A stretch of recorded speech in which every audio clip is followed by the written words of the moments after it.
तो देखो बच्चों, आज से जो है हम क्या करेंगे, तो फिजिक्स का फर्स्ट पेपर पढ़ेंगे, ठीक है। और फर्स्ट पेपर यानी उसका फर्स्ट चैप्टर पढ़ेंगे। और पहला जो चैप्टर हमारा है वो है स्थिर विद्युत की।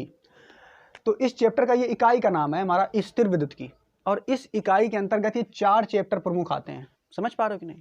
और पेपर में क्या है, इन चारों चैप्टर से बहुत ज़्यादा क्वेश्चन पूछे जाते हैं। और वास्तव में ये चारों चैप्टर हैं, अगर देखा जाए तो इनमें निगमन अधिकतर मात्रा में है, थ्योरी तो कमी है, ठीक है। तो इनको हमें बड़े ध्यान समझना है बच्चों। अब देखो यहाँ पे पहले हम समझते हैं स्थिर विद्युतिकी का मतलब क्या है। तो स्थिर का मतलब आप लोग जानते होंगे बच्चों। स्थिर का मतलब क्या होता है? स्थिर का मतलब कोई चीज रुकी हुई हो। जब कोई चीज कैसी हो, रुकी हुई। अब विद्युतिकी का मतलब क्या होता है? विद्युतिकी का मतलब विद्युत से, विद्युतमय कोई चीज है। अब कोई चीज विद्युतमय कब होती है, ठीक है, तो ये हम आपको बताएंगे। तो स्थिर का मतलब तो आप रुका हुआ समझ लोगे। विद्युतिकी का मतलब क्या समझोगे? आवेश। क्या समझोगे? आवेश। क्योंकि आवेश जो है यही विद्युत की इकाई है। आवेश के द्वारा ही विद्युत धारा बहती है। बात समझ पाए? स्थिर का मतलब कोई चीज रुकी हुई है। विद्युत का मतलब यहाँ पे हमने आवेश लिया है। क्या लिया बच्चों? आवेश। यानी ये जो चारों चैप्टर है, यहाँ पे यहाँ पे यहाँ पे यहाँ पे, इन चारों चैप्टरों में हम देखेंगे क्या कि जो आवेश है वो हमेशा स्थिर रहता है, रुका हुआ रहता है। कैसा रहता है बच्चों? रुका हुआ। वो गति नहीं करता है। और जब आवेश गति करने लग जाता है तब हम स्थिर विद्युत की इकाई नहीं पढ़ेंगे, तब वो फिर विद्युत धारा वाली आ जाती है। बात समझ पा रहे हो कि नहीं? तो स्थिर विद्युतिकी के अंतर्गत बच्चों ये 4 चैप्टर आते हैं, जिसका नाम है कूलाम का नियम तथा वैद्युत क्षेत्र। पहला चैप्टर जो कि आप चलेगा, ठीक है। दूसरा जो है वो है गॉस का प्रमेय, इसके बाद वाला चैप्टर। और तीसरा है वैद्युत विभव, और चौथा है वैद्युत धारिता तथा संधारिता। ठीक है, बात समझ पा रहे हो कि नहीं? तो ये प्रमुख चैप्टर यहाँ पे लिए गए। और वास्तव में अगर यहाँ पे जो ये चैप्टर आप देख रहे हो, ये दोनों चैप्टर अगर इनकी बात करें तो ये मुख्यतः दोनों चैप्टर स्थिर विद्युतिकी के अंतर्गत नहीं आने चाहिए। क्यों नहीं आने चाहिए? क्योंकि यहाँ पे कहीं ना कहीं आवेश चलने लगता है, चलायमान हो जाता है। बात समझ रहे हो? तो मुख्य रूप से अगर स्थिर विद्युतिकी के अंदर जो चैप्टर आएंगे तो वो कौन से होंगे? ये दोनों। बात समझ पा रहे हो कि नहीं? कौन सा होगा? कूलाम का नियम तथा वैद्युत क्षेत्र और गॉस की प्रमेय। समझ पाए? स्थिर विद्युतिकी का मतलब क्या हुआ? हम उन अध्यायों को पढ़ेंगे जिसमें आवेश रुका हुआ होगा, बिल्कुल एक के जगह पे आवेश। अब ये हम कह रहे हैं आवेश क्या होता है, तो भाई हमने बता दिया कि आवेश रुका हुआ होगा, लेकिन ये तो नहीं बताया आवेश क्या होता है। तो जब कभी बच्चे से पूछो आवेश क्या होता है तो बताएंगे आवेश 2 प्रकार का होता है, एक धनावेश, एक ऋणावेश। एक धनावेश है और इसके अलावा को नहीं जानते। ये तो जानते हो आवेश होता क्या? अगर ये पूछा जाए आवेश की डेफिनेशन बताओ, ठीक है बच्चों। तो अच्छा, इसको समझते हैं। आवेश की डेफिनेशन को समझने के लिए आप लोगों ने समझा होगा बच्चों, जैसे यहाँ पे पृथ्वी है हमारी, है ना। तो पृथ्वी जो क्या है, सभी वस्तुओं को अपनी ओर खींच रही कि नहीं? सभी वस्तुओं को अपनी ओर खींचती है। और जब सभी वस्तुओं को अपनी ओर खींचती है, बॉल ऊपर फेंको, वो फटाक से नीचे आएगी। कोई भी चीज ऊपर अगर जा रही है तो थोड़ी देर बाद वो नीचे आ जाती है। क्यों आती है? क्यों आती है? गुरुत्वाकर्षण बल के कारण। किसके कारण आती है बच्चों? गुरुत्वाकर्षण बल के कारण। अगर ये जो आप देख रहे हो पृथ्वी हर चीजों को नीचे खींच रही है, इसका मतलब कारण क्या है? गुरुत्वाकर्षण बल। अच्छा एक बात बताओ, अगर जैसे कोई भी चीज है, मान लो ये तुम्हारी ये मार्कर है, इसको मुंह पर फेंकेंगे तो ये नीचे आएगा? पक्का आएगा। ठीक, आप कैसे देख रहे हो कि ये मार्कर नीचे आ रहा है, मतलब इसको पृथ्वी नीचे की ओर खींच रही है, इस पर गुरुत्वाकर्षण बल लग रहा है। लेकिन एक चीज समझना, अगर इस मार्कर जो है, ये मार्कर मान लेते हैं, इस मार्कर का द्रव्यमान कितना? एम। कितना है बच्चों? एम। अच्छा, मार्कर का द्रव्यमान एम है, तो हमारी पृथ्वी जो है इसका भी तो द्रव्यमान होता है कुछ, बहुत ज्यादा द्रव्यमान है इसका, आपको फर्स्ट ईयर में पढ़ाया गया है। तो पृथ्वी का द्रव्यमान मान लेते हैं कैपिटल एम है। कितना बच्चों है? Capital M. बात समझना ध्यान से। हमने क्या बताया कि अगर ये कोई चीज, ये मार्कर है, इसको उछाला हमने ऊपर ऐसे, तो ये थोड़ी देर बाद नीचे चला आता है। क्यों? क्योंकि पृथ्वी जो है इसको बिल्कुल घसीटने लगती है अपने पास। समझ पा रहे हो कि नहीं? नीचे की ओर जब घसीटने लगी तो नीचे चला आता है। लेकिन अगर समझो बच्चों, इसी मार्कर के पास द्रव्यमान ना होता, क्या ना होता? द्रव्यमान। अगर इस मार्कर के पास द्रव्यमान ना होता तो क्या ये पृथ्वी इसको घसीटती नीचे कोई और? नहीं घसीटती। बात समझ पा रहे हो? या फिर हम ये कह सकते हैं घसीटती तो, लेकिन ये प्रभावी रूप से नीचे आ ही ना पाता। समझ पा रहे हो कि नहीं? तो एक चीज समझो बच्चों कि जो ये पृथ्वी पे जो गुरुत्वाकर्षण है, अगर से हम ही लोग हैं, जैसे अंतरिक्ष में जब आप जाते हो, अगर जब आप अंतरिक्ष में आप जाते हो तो वहां गुरुत्वाकर्षण बल कैसा हो जाता है? शून्य हो जाता है। गुरुत्वाकर्षण बल खत्म हो जाता है। तो जो हमारा भार है, द्रव्यमान है, वो तो जितना है वो बना रहेगा। इसीलिए हम वहां पे तैरते रहते हैं, क्योंकि हमें कोई खींचने वाला नहीं है। तो ये जो पृथ्वी है ये चीजों को घसीट रही है, और घसीट रही है, किसको घसीटती है? द्रव्यमान को घसीटती है। किसको घसीटती है? द्रव्यमान को। अगर वस्तुओं में द्रव्यमान ना होता तो पृथ्वी चीजों को घसीटती तो रहती, लेकिन कभी हम ये ना जान पाते कि यहाँ पे गुरुत्वाकर्षण बल लग रहा है। बात समझ पा रहे हो कि नहीं? यानी हम ये जान पाए कि पृथ्वी हर चीज को घसीट रही, किस कारण जान पाए? द्रव्यमान के कारण, वस्तुओं के द्रव्यमान के कारण हम जान पाए। बात समझ पा रहे हो कि नहीं? अगर द्रव्यमान ना होता, हम इतने भारी ना होते, अगर हम इतने भारी ना होते, हमारे पास द्रव्यमान ना होता शरीर में, तो हम ऊपर छत से कूदते तो कूदते मतलब नीचे गिरते ही ना। समझ पा रहे हो कि नहीं? तो यानी पृथ्वी हमें खींच रही है, लेकिन हम में किसको खींचती है? द्रव्यमान को। तो गुरुत्वाकर्षण बल को तुम किसके कारण जान पाए? द्रव्यमान के कारण। यानी तुम ये जान पाए, अगर द्रव्यमान वस्तुओं में ना होता तो तुम कभी ना जान पाते कि यहाँ पे गुरुत्वाकर्षण बल भी लग रहा है। बात समझ पा रहे हो कि नहीं? यानी हम ये कह सकते हैं कि द्रव्यमान के कारण ही गुरुत्वाकर्षण बल उत्पन्न हुआ है, और द्रव्यमान के कारण ही हम ये जान सकते हैं कि यहाँ पे गुरुत्वाकर्षण बल लग रहा है। बात समझ पाए? यानी गुरुत्वाकर्षण बल के उत्पन्न होने का कारण क्या है? तो बच्चों द्रव्यमान। क्या है बच्चों? द्रव्यमान। ठीक। अगर आपसे कोई कह दे कि द्रव्यमान क्या है, तो तुम ऐसे कह सकते हो, द्रव्यमान वस्तुओं का वह गुण है, सुनना बच्चों, द्रव्यमान वस्तुओं का वह गुण है जिसके कारण हम गुरुत्वाकर्षण बल को उत्पन्न करते हैं, गुरुत्वाकर्षण बल को उत्पन्न करते हैं तथा उसका अनुभव करते हैं। बात समझ पा रहे हो कि नहीं? इतनी बात समझ पाए? द्रव्यमान क्या है? वस्तुओं का वह गुण है जिसके कारण हम गुरुत्वाकर्षण बल को उत्पन्न करते हैं और उसका अनुभव करते हैं। बिल्कुल इसी तरीके से जैसे यहाँ पे द्रव्यमान के कारण हम जान पा रहे थे कि पृथ्वी और किसी चीज के बीच गुरुत्वाकर्षण बल लगता है। बच्चों बात समझ पा रहे हो कि नहीं? गुरुत्वाकर्षण बल लगता है। जैसे हम यहाँ पे जान पा रहे थे कि द्रव्यमान के कारण ही पृथ्वी और किसी वस्तु के बीच गुरुत्वाकर्षण बल लग रहा है, उसी तरीके से हमें यहाँ पे समझना है आवेश। बात समझ पा रहे हो कि नहीं? आवेश क्या करता है? जैसे यहाँ पे द्रव्यमान बता रहा है कि कहीं पे गुरुत्वाकर्षण बल है कि नहीं, उसी तरीके से आवेश भी बताता है। देखो आवेश क्या बताता है। अब देखो बच्चों यहाँ पे समझिए, जैसे ये मान लेते हैं, देखो इधर बच्चों, ये धनावेश है, ये क्या है बच्चों? और ये ऋणावेश। अब हमको ये कक्षा 10 में भी आप पढ़े होंगे कि धनावेश जो होता है वो ऋणावेश को क्या करता है? आकर्षित करता है। अगर धनावेश ऋणावेश के पास लाओगे तो ये एकदम एक दूसरे के पास चले आएंगे कि नहीं? बात समझ पा रहे हो कि नहीं?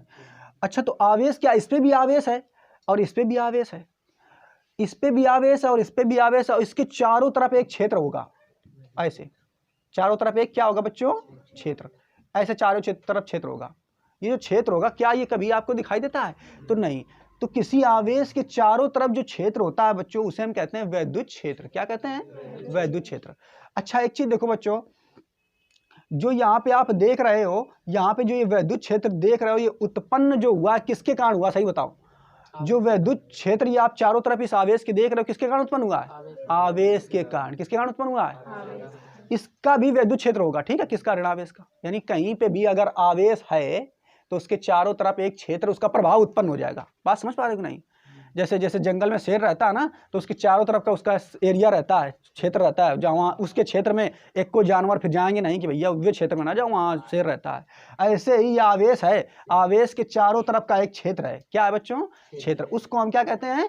वैद्युत क्षेत्र। क्या कहते हैं? वैद्युत क्षेत्र। तो अब सुनो बच्चों, अब देखो वैद्युत क्षेत्र तो ये है, साथ ही साथ इसमें देखो एक बल लगेगा, एक बल भी तो लगेगा आकर्षण बल का। जो बल इन दोनों के बीच आकर्षण बल का लगेगा, या फिर यहाँ पे हम ये ले लें, देखो बच्चों माइनस माइनस आवेश ले लें, माइनस माइनस, तो इनके बीच कौन सा बल लगेगा? प्रतिकर्षण। ये दोनों एक दूसरे को धक्का देंगे, चलो भागो यहाँ से, ये दोनों एक दूसरे के पास घसीटेंगे। बात समझना। तो हमने क्या बताया? किसी आवेश के चारों ओर का क्षेत्र वैद्युत क्षेत्र कहलाता है, और ये दोनों आवेश एक दूसरे को आकर्षित भी कर सकते हैं और प्रतिकर्षित भी कर सकते हैं। तो जब ये आकर्षित करेंगे, एक दूसरे को घसीटेंगे, ऐसे मान लो ये दो चीजें हैं आपस में एक दूसरे के पास आ रही हैं, तो इसका मतलब ये इसको घसीट रही है, ये इसको घसीट रही है, बल लगा रही है कि नहीं? तो ये दोनों एक दूसरे पर बल लगाएंगे, तो जो इन दोनों आवेशों के बीच जो बल लगेगा, उस बल को हम कहते हैं बच्चों, क्या कहते हैं? वैद्युत बल। क्या कहते हैं बच्चों? वैद्युत बल। बात समझ पा रहे हो कि नहीं? फिर समझो, आवेश के चारों तरफ का क्षेत्र वैद्युत क्षेत्र कहलाता है। आवेशों के बीच जो बल लगता है, कौन सा बल? आकर्षण बल और प्रतिकर्षण बल, उसी बल को हम क्या कहते हैं? वैद्युत बल। बात समझ पाए? ठीक। तो हमने क्या बताया? जैसे यहाँ पे आपको बताया, हमने क्या बताया? द्रव्यमान जो होता है वो गुरुत्वाकर्षण बल को उत्पन्न करता है तथा उसका अनुभव कराता है। यही तो कराता है द्रव्यमान।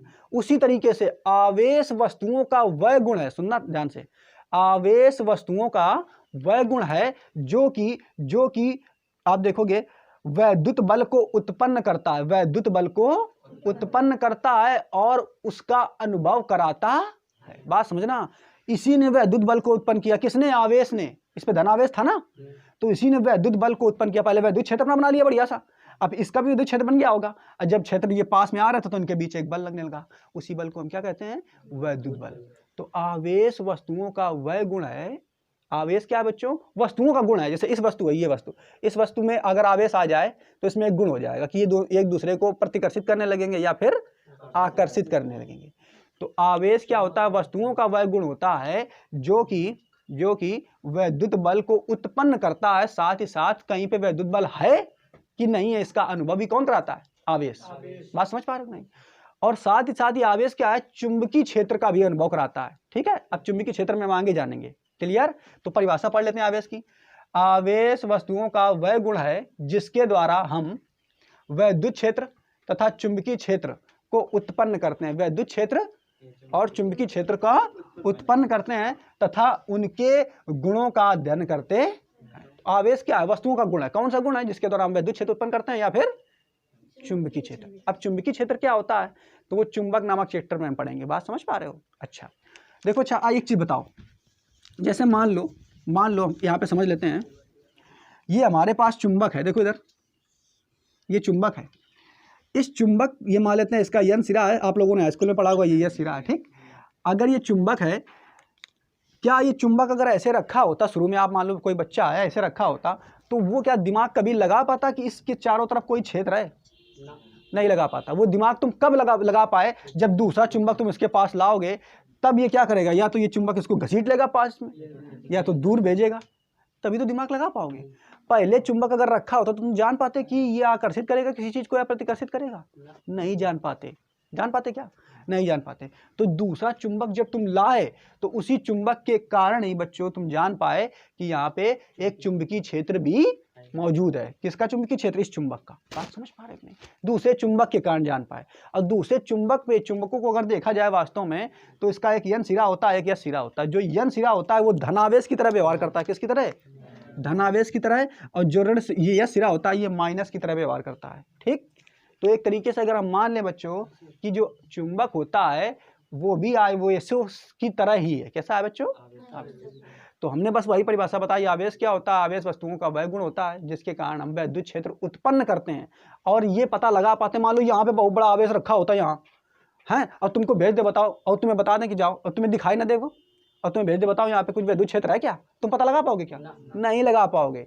कैसे पता लगा पाओगे? दूसरा आवेश लाओ वहाँ पे, अब वो उसको आकर्षित करेगा या फिर प्रतिकर्षित करेगा। तो दूसरा आवेश लाना पड़ा ना तुम्हें पता लगाने के लिए। बात समझ पा रहे हो कि नहीं? कि यहाँ पे वैद्युत क्षेत्र है कि नहीं, इसको पता लगाने के लिए तुम्हें दूसरा आवेश लाना पड़ेगा। तो बस बिल्कुल सरल। आवेश क्या है? वस्तुओं का वह गुण है जिसके द्वारा हम किसका पता लगाते हैं बच्चों? वैद्युत क्षेत्र का या फिर चुंबकीय क्षेत्र का। आवेश समझ में आ गया? आवेश वास्तव में बच्चों दो प्रकार के होते हैं। कितने प्रकार के होते हैं? दो। अब दो कौन से प्रकार होते हैं समझना ध्यान से। तो देखो, जब बचपन में आप लोगों ने देखा होगा कि जब बचपन में छोटे थे तो वहाँ पे साइंस में आपको पढ़ाया था कि अगर कंघी को आप बालों से ऐसे रगड़ो, कंघी को अगर आप बालों से ऐसे रगड़ोगे तो कागज के छोटे छोटे टुकड़े कर लो, तो उस कंघी को उसमें चिपका, तो कागज के टुकड़े क्या होते हैं? चिपक जाते हैं। होता है कि नहीं? तो ऐसा क्यों होता है? ऐसा इसलिए होता है कि तुम्हारी कंघी जब बालों को रगड़ते हो, समझते रहो बच्चों, बालों पर जब कंघी को रगड़ते हो तो तुम्हारी कंघी जो है उस पर आवेश आ जाता है। क्या आ जाता है? तो आवेश, कैसे आवेश आ जाता है भाई? समझ रहे हो कि नहीं? तो देखो कैसे आवेश आ जाता है, ये समझते हैं हम। समझना ध्यान से बच्चों। देखो इधर, जैसे ये मान लेते हैं तुम्हारी कंघी है, ठीक है? ज़्यादा बढ़िया हम नहीं बना पाएंगे, ऐसे देख लो। ठीक, अब देखो इस कंघी को जब तुम बालों से रगड़ोगे तो होगा क्या? ध्यान से समझना बच्चों। क्या होता है कि इस कंघी में हमें मालूम है, कोई भी चीज़ हमें मालूम है बच्चों कि कोई भी चीज़ किससे मिलकर के बनी होती है? छोटे छोटे कणों से मिलकर के बनी होती है। उन कणों को हम क्या कहते हैं बच्चों? अणु या परमाणु। ठीक है, तो परमाणु मान लेते हैं। तो यहाँ पे देख लेते हैं, ये परमाणु है। अब इसका एक परमाणु हमने ले लिया, किसका? इस कंघी का। ठीक, अब परमाणु में क्या होता है? बीच में नाभिक होता है। क्या होता है? नाभिक। और उसके चारों तरफ क्या होती है? कक्षाएं होती हैं। क्या होती हैं? कक्षाएं। नाभिक में जो होते हैं वे आपके प्रोटॉन होते हैं बच्चे, आप लोग ये जानते हो। और साथ में न्यूट्रॉन होते हैं, ठीक। और कक्षाएं जो घूम रही हैं यहाँ पे क्या होते हैं, इलेक्ट्रॉन। ये बारी, सबसे बारी कक्षा में भी इलेक्ट्रॉन होता है, ठीक है। और इलेक्ट्रॉन पर आप लोग बड़े अच्छे से जानते हो, इस पे क्या होता है, ऋणावेश होता है। क्या होता है बच्चों, ऋणावेश। इलेक्ट्रॉन पे ऋणावेश होता है। और जो प्रोटॉन होता है उस पे क्या होता है। अब देखो, जब तुम कंघी को ऐसे ऐसे ऐसे करके रगड़ते हो ना इतनी तेजी से, तो होता क्या है, इस कंघी के जितने भी परमाणु होते हैं वो हिलने लगते हैं आपस में। अगर ये कहाँ से भूकंप आ गया भाई, जहाँ हिलने लगे तो आप देखोगे क्या, कंघी में जो परमाणु हैं इसके छोटे छोटे, वो हिलने लगते हैं। और जब वो हिलेंगे तो पूरा ये परमाणु हिलेगा, ये वाला संरचना हिलेगा। और जब संरचना हिलेगा तो बाहरी कक्षा में जो इलेक्ट्रॉन बैठे थे बड़े शांति से, ये भी हिलेंगे बेचारे। और जब ये हिलेंगे तो ये क्या करते हैं, ऐसे हिलते हिलते अचानक ये निकल पड़ते हैं यहाँ से। क्यों निकल पड़ते हैं, क्योंकि इनका बंध जो है वो कमजोर होता है बाहरी कक्षा में। और जब ये इलेक्ट्रॉन निकलेंगे तो ये इलेक्ट्रॉन यहाँ से ये को छोड़ देते हैं और ये बाहर निकल आते हैं। जहाँ जैसे ये बाहर निकले, देखो समझना, जैसे ही बाहर निकले तो तुम ऐसे से करोगे तो कंघी के बहुत सारे इलेक्ट्रॉन जो है वो निकल करके हमारे सर में आ जाते हैं। कहाँ आ जाते हैं, सर में। अब कंघी में क्या हुआ, इलेक्ट्रॉनों की कमी हो गई कि नहीं, क्या हो गई, इलेक्ट्रॉनों की कमी। कंघी से इलेक्ट्रॉन निकल चुके हैं, बहुत सारे इलेक्ट्रॉन निकल गए। अब मान लो इलेक्ट्रॉन निकल गए बहुत सारे, मान लेते हैं 25 इलेक्ट्रॉन निकल गए। कितने, 25 इलेक्ट्रॉन निकल गए। तो अब अगर देखा जाए तो पहले कंघी हमारी कैसी थी, उदासीन। कैसी थी बच्चों, उदासीन का मतलब होता है कंघी के पास जितने इलेक्ट्रॉन थे उतने ही प्रोटॉन थे। समझ पा रहे हो कि नहीं। कोई चीज उदासीन का मतलब है तो जितना उसके पास धनावेश था उतना ही उसके पास ऋणावेश है। अगर कोई आपसे कह दे उदासीन का मतलब, तो इसका मतलब तुम समझोगे उस चीज के पास जितना धनावेश है उतना ही ऋणावेश। अब हुआ क्या, कंघी के पास मान लेते हैं ऐसे करोड़ों धनावेश करोड़ों ऋणावेश होता है, ठीक। जैसे ही कंघी को तुमने बालों से ऐसे से रगड़ा तो कंघी से इलेक्ट्रॉन तो निकल गए 25। अब जब 25 इलेक्ट्रॉन निकल गए तो अभी कंघी पर कौन हो गया, धनावेश। धनावेश की संख्या ज्यादा हो गई ज्यादा कि नहीं। बात समझना, ऐसे मान लेते हैं पहले 100 धनावेश थे और 100 ऋणावेश थे। अब कंघी से 25 ऋणावेश निकल चुके तो ऋणावेश कितने बचे, 75। और धनावेश कितने बचे, 100। तो पहले तो भाई बिल्कुल दोनों बराबर थे, तो क्या कैसी अवस्था थी, उदासीन। और जैसे ही ये 25 कम हो गया तो अब धनावेश हावी हो गया। अब तो मेरा प्रभाव, हम राज करेंगे। अब तुम इलेक्ट्रॉन्स करेगा, अब तुम सब चुप रहो, अब हमारा राज है ना। समझ पा रहे हो कि नहीं। तो अब इस समय जैसे ही 25 इलेक्ट्रॉन निकल गए तो तुम्हारी कंघी कैसी हो जाती बच्चों, धनावेशित। कंघी पर कौन आवेश आ जाता है, धनावेश। कौन आवेश आ जाता है।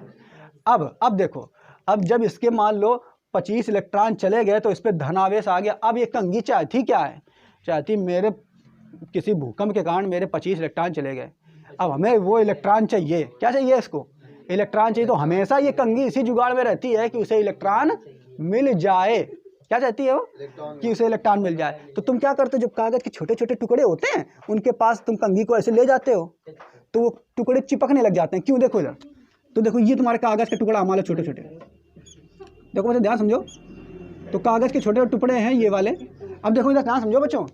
तो इन टुकड़ों में देखोगे क्या, ये टुकड़े भी जो है कागज के छोटे छोटे, ये भी तो इलेक्ट्रॉन प्रोटॉन से मिलकर के बने हुए हैं। अच्छा, तो ये जैसे ही कंघी को तुम इन टुकड़ों के पास ले गए तो कंघी ने देखा कि अरे इन कागज के टुकड़े के पास इलेक्ट्रॉन भी हैं, इनके बारीक कक्षा में इलेक्ट्रॉन होंगे कि नहीं। तो अरे इनके पास इलेक्ट्रॉन भी है, ये माइनस माइनस माइनस माइनस इसके पास होंगे बारीक कक्षा में। तो क्या करेगा, तो ये कंघी क्या करेगी, ये धनावेश है ये ऋणावेश तुमको तुरंत इसको खींचने लगेगा। क्या करेगा, तुरंत इसको खींचेगा, क्योंकि हम जानते हैं कि धनावेश जो है वो ऋणावेश को आकर्षित करता है। और तुरंत इसको जहाँ खींचेगा तो कागज के टुकड़े इतने हल्के होते हैं कि वो खींचे चले आते हैं इसी चक्कर में। बात समझ पा रहे हो कि नहीं। इसी चक्कर में कागज के टुकड़े हैं बच्चों, ये खींचे चले आते हैं। बात समझ पा रहे हो कि नहीं।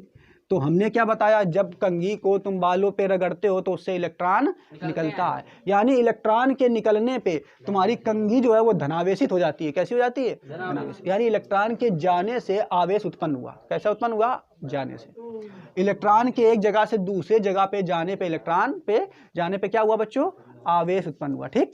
और यहाँ पे देखो यह आकर्षण का हुआ, यह आकर्षण का हुआ क्योंकि इस पर धनावेश पहले से था और ये इसको इलेक्ट्रॉनों को खींचेगा तो इसलिए इस पर आकर्षण उत्पन्न हो जाता है। तो अब देखो बच्चों, आवेश जो होता है वो दो प्रकार का होता है, धनावेश और ऋणावेश। ठीक, इतनी बात आपको समझ में आ गई होगी। धनावेश और ऋणावेश दो प्रकार का आवेश किंतु कैसे होता है। तो बच्चों यहाँ पे आप देखोगे क्या, हमने देखा क्या कि किसी भी चीज से अगर इलेक्ट्रॉन निकलता है, निकल करके जा रहा है तो उस पर क्या होता है, आवेश उत्पन्न होता है। ठीक, तो यहाँ पे हम आप देख लेंगे बच्चों, जैसे ये मान लेते हैं NaCl, ये सोडियम क्लोराइड है, NaCl। ठीक है बच्चों, सोडियम क्लोराइड है। ठीक, तो अगर ये जब सोडियम क्लोराइड टूटता है बच्चों, तो हमें मालूम है क्या, देखो बच्चों ये दो रूप में टूटता है। देखो ऐसे टूटता है ना, आप लोग जानते होंगे, Na पर पॉजिटिव प्लस Cl पर निगेटिव, सब लोग जानते हो, केमिस्ट्री में पढ़े होंगे। अच्छा कह दो इस Na पर पॉजिटिव और Cl पर निगेटिव ये बना कैसे, तो इसको देखो, NO जो होता है सोडियम, आप लोग जानते हो इसका परमाणु क्रमांक कितना होता है, 11। कितना होता है, 11। इसका परमाणु क्रमांक 11 है। इसका मतलब क्या हुआ, इसका मतलब ये हुआ कि इसके पास 11 प्रोटॉन होंगे और 11 इलेक्ट्रॉन भी होंगे, यानी जितना धनावेश होगा उतना ही ऋणावेश होगा। बात समझना बच्चों। तो देखो इसको हम समझाते हैं जल्दी से, आप लोग देखो। तो अगर इसकी संरचना बनाए परमाणु की, किसकी, सोडियम की, तो कैसे बनेगी बच्चों, देखो इधर, ये आपकी पहली कक्षा, ये इसकी दूसरी कक्षा, ठीक है। और यहाँ पे आप देखोगे क्या, ये आपका जो है यहाँ पे नाभिक है, किसका, सोडियम का, ठीक है। ऐसे तो बनता है। तो देखोगे अगर आप बच्चों, तो यहाँ पे 11 प्रोटॉन रहेंगे, क्या रहेंगे, 11 प्रोटॉन और 11 न्यूट्रॉन भी नाभिक में रहेंगे, ठीक। और 11 जो इलेक्ट्रॉन है वो देखो कहाँ रहेंगे बच्चों, तो दो तो इलेक्ट्रॉन पहली कक्षा में आ जाएंगे, दो किस में आ जाएंगे, पहली कक्षा में, क्योंकि हम जानते हैं 11, चूंकि इसका इलेक्ट्रॉनिक विन्यास अगर बनाएंगे तो क्या आता है, 2, 8, 1, ऐसे तो बनेगा भाई। सोडियम का परमाणु क्रमांक जब इसका इलेक्ट्रॉनिक विन्यास बनाएंगे तो ऐसा बनेगा। तो 12वीं कक्षा में कितना इलेक्ट्रॉन होगा, 1। तो देखो पहली कक्षा में कितने इलेक्ट्रॉन भर गए, 2। दूसरी कक्षा में कितने आएंगे, 8। तो 1, 2, 3, 4, 5, 6, 7 और 1 ले लेते हैं, 8, ठीक है। अब तीसरी कक्षा जो है ये, इसके बाहर वाली तीसरी कक्षा जो है ये वाली, इसमें देखो लास्ट वाली कक्षा में कौन रहेगा, 1। बात समझना बच्चों। तो अब ये शुरुआत में देखो, ये तुम्हारा शुरुआत में जो सोडियम परमाणु था, क्या बच्चों था ये, सोडियम परमाणु, Na था, क्या था, Na से ये बन क्या गया है, Na पर पॉजिटिव यानी आवेश बन गया। कैसे बना है देखो, इसको समझो। तो हुआ क्या होगा, ये जो इसका इलेक्ट्रॉन है देखो बच्चों, ये इलेक्ट्रॉन जब बाहर निकल जाता है, मान लो किसी तरीके से इलेक्ट्रॉन निकल गया इससे, ये वाला, जब ये इलेक्ट्रॉन निकल जाएगा तो तुम्हारा सोडियम जो है, इलेक्ट्रॉनों का क्या हो रहा है, स्थानांतरण हो रहा है ना। तो इलेक्ट्रॉन जब यहाँ से निकला यानी इलेक्ट्रॉन की कमी हो गई इसके पास, क्या हो गई, तो जो तुम्हारा सोडियम है वो Na पर पॉजिटिव हो जाता है, क्या हो जाता है। बात समझना, किसी भी चीज से अगर एक इलेक्ट्रॉन निकल जाता है, अगर एक इलेक्ट्रॉन निकल जाता है तो उस चीज पर धनावेश आ जाता है, क्या जाता है। जैसे ये मार्कर है, इससे अगर एक इलेक्ट्रॉन निकाल दें तो ये क्या हो जाएगा, धनावेशित, क्या हो जाएगा, ठीक। अब जैसे मान लो ये मार्क, अब इलेक्ट्रॉन निकल करके ये जा करके चिपक गया इस डस्टर से, एक इलेक्ट्रॉन इसका निकला और जा करके इसके पास चला गया, तो इसके पास शुरुआत में जितने धनावेश होंगे उतने ऋणावेश होंगे। लेकिन एक इलेक्ट्रॉन इसका निकल करके इसके पास चला गया तो इसके पास ऋणावेश ज्यादा होगा कि नहीं। तो अगर किसी चीज से इलेक्ट्रॉन निकलता है तो जिस चीज से इलेक्ट्रॉन निकल करके दूर जा रहा है उस पर धनावेश आता है, और जिस पे जा रहा है उस पे क्या आएगा, ऋणावेश। बात समझ पा रहे हैं। तो जैसे कंघी है, कंघी से इलेक्ट्रॉन निकल रहा था तो निकल करके कहाँ जा रहा था, बालों पे, कंघी से इलेक्ट्रॉन निकल करके बालों पे जा रहा था कि नहीं, तो कंघी पे क्या आ जाएगा, धनावेश, अब बालों पे क्या आ जाएगा, ऋणावेश। बात समझ पा रहे हो कि नहीं, समझ पा रहे हो ना बच्चों। तो हमने क्या बताया, अब सुन लो बस कि आवेश कितने प्रकार का होता है, धनावेश और ऋणावेश। जब किसी चीज से इलेक्ट्रॉन निकल के जाता है तो उस पर धनावेश आता है, और जिस पे जाता है उस पर क्या आता है, ऋणावेश। बात समझ पाए, क्लियर। तो ये बात आप लिख सकते हो, ठीक है।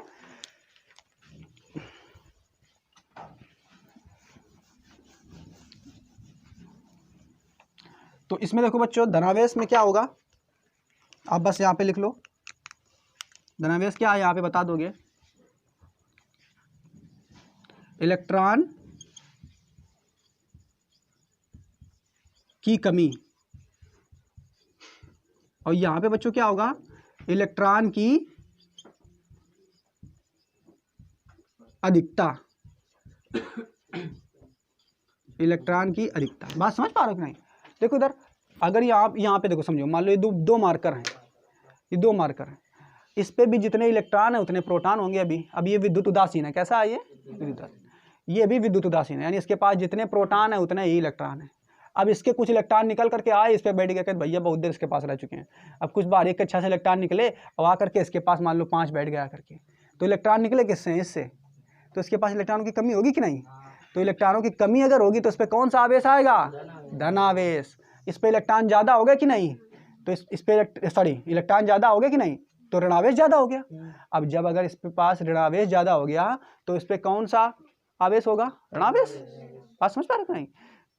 तो ऋणावेश में क्या होता है, इलेक्ट्रॉनों की अधिकता होती है, और धनावेश में क्या होता है, इलेक्ट्रॉनों की कमी होती है।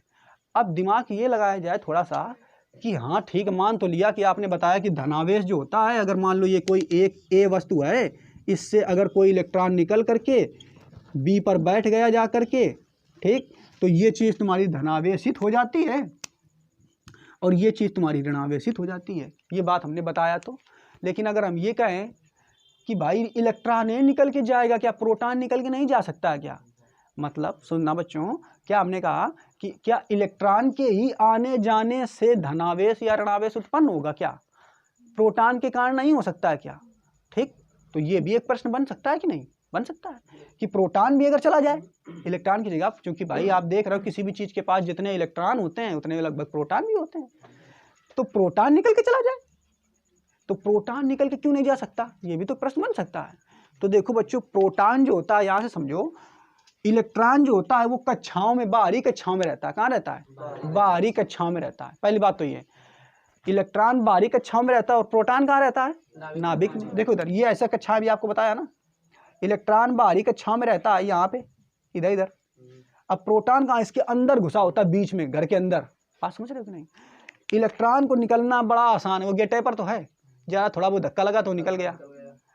जबकि प्रोटॉन जो होता है ये बिल्कुल अंदर होता है, मेन अंदर कमरे में। ठीक, अब समझना, प्रोटॉन कहाँ होता है? यहाँ पे नाभिक में होता है ये, और ये यहाँ पे देख रहे हो ये इलेक्ट्रॉन है, तो जरा सा धक्का लगा तो इलेक्ट्रॉन निकल करके चला गया। बात समझ पा रहे? तो प्रोटॉन कहाँ निकलता? नहीं निकलता। तो पहली बात तो ये देखो, पहली बात तो ये कि जो प्रोटॉन होता है वो इलेक्ट्रॉनों से बहुत भारी होता है। कैसा होता है? पहली बात तो ये बहुत वजन होता है इसका। बात समझना बच्चों, बहुत भारी। कौन बहुत भारी होता है बच्चों? प्रोटॉन बहुत भारी होता है। पहली बात तो प्रोटॉन बहुत भारी होता है, और जो कोई चीज़ बहुत भारी होगी, क्या वो चीज़ आसानी से एक जगह से दूसरी जगह जा पाएगी? पहले बताओ। और जो पतला आदमी है वो बड़ा आसानी से पहुंच जाएगा यहाँ से वहाँ, और जो मोटा होगा वो चल ही नहीं पाएगा, कायदे से बेचारा उठेगा है। तो यहाँ पे आप देख रहे हो कि जो प्रोटॉन होता है वो इलेक्ट्रॉन से बहुत भारी होता है। पहली बात तो ये, जब बहुत ही भारी होता है तो पहला तो कारण यही हो गया कि इसको कौन निकाले यहाँ से, इतना मोटा ताजा कौन निकाल के इसको बाहर ले जाए। पहला तो कारण यही, इस कारण ये बाहर नहीं आ पाता। दूसरा कारण ये भी है कि देखो, एक तो ये इतना भारी, दूसरा नाभिक के अंदर है, और नाभिक के अंदर जो कोई चीज होती, तो हमने आपको पढ़ाया था, नाभिक के अंदर दुनिया का सबसे ताकतवर बल लगता है, जिसका नाम है प्रबल नाभिकीय बल। क्या नाम है बच्चों? प्रबल नाभिकीय बल। और प्रबल नाभिकीय बल क्या करता है ये समझो, जितने प्रोटॉन इनको बांधे रखता है। कहता तुम जाओगे नहीं, यहीं पे रहोगे। पहली बात तो बेचारे अंदर हैं, और दूसरा अगर ये सोच ले कि चलो हम मोटे तब भी कहीं नहीं, तो वजन घटा के चले जाएं बाहर, दूसरी बार तब जा तब भी नहीं सकता। क्यों? क्योंकि दुनिया का सबसे ताकतवर बल क्या करता है? इन प्रोटॉनों को बांधे रखता है इसे, कि नहीं तुम्हें जाने नहीं देंगे, तुम कुछ भी प्रयास कर लो, निकलने ही नहीं देता है। तो पहली बात तो ये इतना मोटा कि चल नहीं सकता, और दूसरी बात ये कि इनको खुदाई बांधे हुए है। कौन बल बांधे हुए है? प्रबल नाभिकीय बल, जिसे हम बोलते हैं दुनिया का सबसे ताकतवर बल। बात समझ पा रहे हो नहीं? तो इस कारण बेचारा ये जो प्रोटॉन है, ये जब बाहर ही नहीं निकल पाएगा, तो जब बाहर नहीं निकल पाएगा तो आवेश कहाँ से उत्पन्न कराएगा? तो प्रोटॉनों के स्थानांतरण से कभी आवेश उत्पन्न नहीं होता है। हमेशा आवेश जो उत्पन्न होता है किसके स्थानांतरण से उत्पन्न होता है? ठीक है, तो ये पॉइंट हम लिखा देते हैं जल्दी से, जो हमने समझाया है। तो देखो बच्चों, पढ़ लेते हैं इसमें क्या लिखा हुआ। आवेश के प्रकार, आवेश दो प्रकार का होता है, धनावेश तथा ऋणावेश। और धनावेश और ऋणावेश होते क्या, इसमें बता देते हैं आपको। किसी उदासीन वस्तु का मतलब अभी हमने बताया, उदासीन वस्तु कौन होगी? जिसपे जितने धनावेश हैं उतने ऋणावेश। किसी उदासीन, जैसे ये तुम्हारा मार्कर इस समय उदासीन है, इसके पास जितने धनावेश हैं, जितने प्रोटॉन है उतने न्यूट्रॉन तो हैं, इलेक्ट्रॉन भी उतने। ठीक है, तो यदि किसी उदासीन वस्तु से इलेक्ट्रॉन निकलकर, मान लो किसी उदासीन वस्तु मान लेते हैं ए है, और इससे इलेक्ट्रॉन निकलकर दूसरी वस्तु पर जाते हैं, तो इलेक्ट्रॉन अगर निकल के दूसरी वस्तु पे जाएंगे तो पहले उदासीन थी। कैसी थी ये वस्तु? एक को चार्ज नहीं था इसके पास। फिर पहले एक वस्तु से निकल करके दूसरे वस्तु पे जाती है, तो क्या होता है? पहली वस्तु पर धन आवेश आ जाता है, जिससे निकलता है। देखो पहली वस्तु इलेक्ट्रॉन निकला ना, तो इस पे कौन सा आवेश आ जाएगा? और किस पे जा रहा है? दूसरी वस्तु पे, तो इसलिए कौन से इस पे आवेश आ गया? हाँ, तो वही बात, एक इलेक्ट्रॉन, एक वस्तु से जब दूसरे वस्तु पे जाते हैं तो पहली वस्तु पे धनावेश आ जाता है और दूसरी वस्तु पे ऋणावेश। तो ठीक, यहाँ तक ठीक। फिर क्या लिखा हुआ है, जब वस्तु पर धनावेश या ऋणावेश आ जाते हैं तो वह वस्तु विद्युतमय कहलाती है। बात समझ पा रहे हो कि नहीं, क्या कहलाती है बच्चों? जैसे ये तुम्हारी है, ये वस्तु, ये जो चीज़ है पहले इस समय कैसी है, तो उदासीन है। कैसी है ये? उदासीन। अब अगर इसी में कहीं से इलेक्ट्रॉन आकर के चिपक जाए तो कैसी हो जाएगी चीज़? ये विद्युतमय। ठीक, आगे सजाती आवेश एक दूसरे को, देखो सजाती का मतलब क्या होता है बच्चों? सजाती मतलब एक जैसे। सजाती आवेश कौन कौन है, देखो इधर, जैसे जैसे धनावेश और धनावेश, ये कैसे हैं? सजाती आवेश। ऋणावेश और ऋणावेश, ये कैसे हैं? विजाती आवेश। अच्छा, दो अगर धनावेश एक साथ साथ लाओगे, सजाती आवेश कैसे हैं? एक जैसे। धनावेश धनावेश अगर एक साथ ला रहे हो तो क्या करेंगे? ये इसको धक्का इधर मारेगा, ये इसको धक्का मारेगा, मारेगा कि नहीं? ये ऋणावेश ऋणावेश एक पास ला रहे हो तो ये इसको दूर भगाएगा, अरे तुम कहाँ यार, हम खुद तुम्हारे जैसे हैं। इसे इसी तरीके से जो एक जंगल में एक शेर पहले रहता था और एक और आ गया तो दोनों एक दूसरे लड़ेंगे कि नहीं? मैं मालिक हूँ इस जंगल का, वो कहेगा मैं मालिक हूँ, एक दूसरे को दूर भगाएंगे कि नहीं? उसी तरीके से पहले से यहाँ धनावेश था और उसी के जैसा दूसरा धनावेश ला रहे हो तो ये धनावेश क्या करेगा? इसको धक्का मारेगा, प्रतिकर्षित करेगा, और ये इसको प्रतिकर्षित करेगा। समझ पा रहे हो? ऋणावेश अगर ला रहे हो, ये मान लो ऋणावेश है तो ये ऋणावेश इसको दूर भगाएगा और ये वाला इसको दूर भगाएगा। तो ये कैसे आवेश है? सजाती। कैसे हैं? सजाती मतलब एक जैसे। ये भी सजाती हैं। तो सजाती सजाती आवेश एक दूसरे को क्या करते हैं? प्रतिकर्षित। वही लिखा है, देखो सजाती आवेश एक दूसरे को प्रतिकर्षित करते हैं। क्या करते हैं बच्चों? प्रतिकर्षित। फिर आगे देखो, अब विजाती आवेश। तो विजाती आवेश क्या होता है समझना, जैसे एक ये धनावेश है और ये बेचारा जंगल में रहता था, ठीक है, और दूसरा ऋणावेश हम ले आए इसके पास में, ये शेर है, शेरनी आ गई, ठीक, तब ये धक्का नहीं मारेगा। समझ पा रहे हो कि नहीं? तब ये इसको दूर नहीं भगाएगा, ठीक, तब ये एक दूसरे को आकर्षित करेंगे। समझ पा रहे हो कि नहीं? अब देखो मान लो एक ये फिर ऋणावेश आवेश है और ये फिर धनावेश है। अगर ये पास पास आ रहे हैं तो ये भी एक दूसरे को दूर नहीं भगाएंगे, ये क्या करेंगे? आकर्षित करेंगे। तो ये कैसे आवेश है? विजाती। विजाती विजाती मतलब एक जैसे नहीं है ये।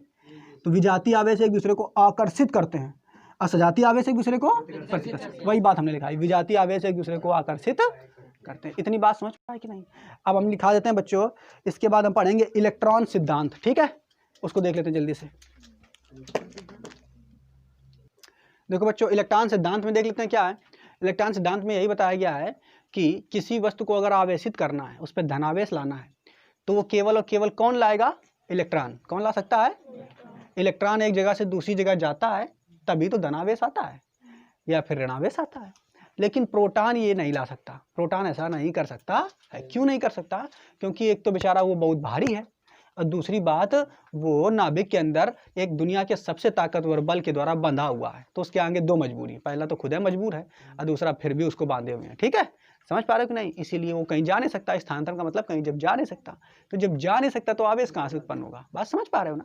ठीक है, तो देख लेते हैं इलेक्ट्रॉन सिद्धांत लिखा क्या हुआ। इलेक्ट्रॉनों के स्थानांतरण से, स्थानांतरण का मतलब जानते हो? एक जगह से दूसरी जगह जाना। इलेक्ट्रॉनों के स्थानांतरण से किसी वस्तु पर धनावेश, देखो इलेक्ट्रॉनों के स्थानांतरण से, इलेक्ट्रॉन जब एक जगह से दूसरी जगह जाता था तो किसी वस्तु पर धनावेश तथा ऋणावेश उत्पन्न होता है। फिर क्या लिखा हुआ है? इसलिए इलेक्ट्रॉनों को आवेशवाहक कहा जाता है। आवेशवाहक। आवेशवाहक का मतलब, वाहक का मतलब होता है ले जाने वाला। क्या होता है मतलब? तो आवेश को ले जाने वाला। तो इलेक्ट्रॉन ही तो आवेश को ले जाता है, ऋणावेश को ले जाता है कि नहीं भाई? इलेक्ट्रॉन एक जगह से दूसरी जगह गया, इलेक्ट्रॉन पे कौन आवेश होता है? ऋणावेश। और जब जाएगा तो ले जाने वाले को हम वाहक कहते हैं। तो इसीलिए इलेक्ट्रॉन को हम आवेश वाहक कहते हैं। परंतु प्रोटॉन को आवेश वाहक कहना उचित नहीं होगा। क्यों? समझो, क्योंकि प्रोटॉनों पर धनावेश होता तो है, प्रोटॉनों पर धनावेश होता तो है, परंतु वह नाभिक से बाहर निकलकर आवेश वाहक का कार्य नहीं कर सकता, क्योंकि वो बाहर निकल ही नहीं सकता। इसके दो कारण हैं। क्या? पहला तो प्रोटॉन इलेक्ट्रॉन से अधिक भारी होता है, पहला तो वो बहुत भारी होता है। दूसरा, नाभिक के अंदर प्रोटॉन जो होता है प्रबल नाभिकीय बल कार्य करता है उस पर, जिस कारण जब इतना बल ही कार्य करता है तो नाभिक से बाहर ही नहीं निकल पाएगा वो, और जब बाहर नहीं निकल पाएगा तो वो आग का कार्य कैसे करेगा? समझ पाए? बस। अतः केवल इलेक्ट्रॉन स्थानांतरण से वस्तु विद्युतमय होती है। मतलब इलेक्ट्रॉनों के एक जगह से दूसरी जगह जाने पर ही वस्तुओं पर या तो धनावेश आएगा या तो ऋणावेश। तो इतना बात हम जान चुके इलेक्ट्रॉन सिद्धांत के द्वारा। इसके अलावा एक बात और है बच्चों, जैसे आप लोगों ने पढ़ा था ऊर्जा संरक्षण का सिद्धांत कक्षा 9 में। ऊर्जा संरक्षण के इस सिद्धांत के आधार पर क्या होता है यानी ब्रह्मांड में जितनी ऊर्जा है, जितनी ऊर्जा ईश्वर ने दी है, उसे उस ऊर्जा वो फिक्स है। यानी ऊर्जा ना तो बनाई जा सकती है और ना नष्ट की जा सकती है। क्या की जाती है? ना तो बनाई जा सकती है ना नष्ट की जा सकती है। बस ऊर्जा को एक रूप से दूसरे रूप में बदला जाता, यही तो ऊर्जा संरक्षण का सिद्धांत था। इसी प्रकार आवेश संरक्षण का सिद्धांत होता है। तो आवेश संरक्षण का सिद्धांत क्या होता है? भगवान ने जितना आवेश बना दिया वो उतना ही फिक्स है पृथ्वी पर। जितना धनावेश उसने बना दिया उतना धनावेश है, और जितना ऋणावेश बना दिया उतना ऋणावेश है। मतलब आवेश संरक्षण का सिद्धांत क्या होता है? तो बताओ कि आवेश संरक्षण सिद्धांत के अनुसार दुनिया में जितना आवेश पहले से था वो उतना ही है। नया आवेश ना तो बनाया जा सकता है और ना नष्ट किया जा सकता है। ठीक है, बात समझ पा रहे हो कि नहीं? इसी को हम आवेश संरक्षण का सिद्धांत कहते हैं। बात समझ पाए? क्लियर?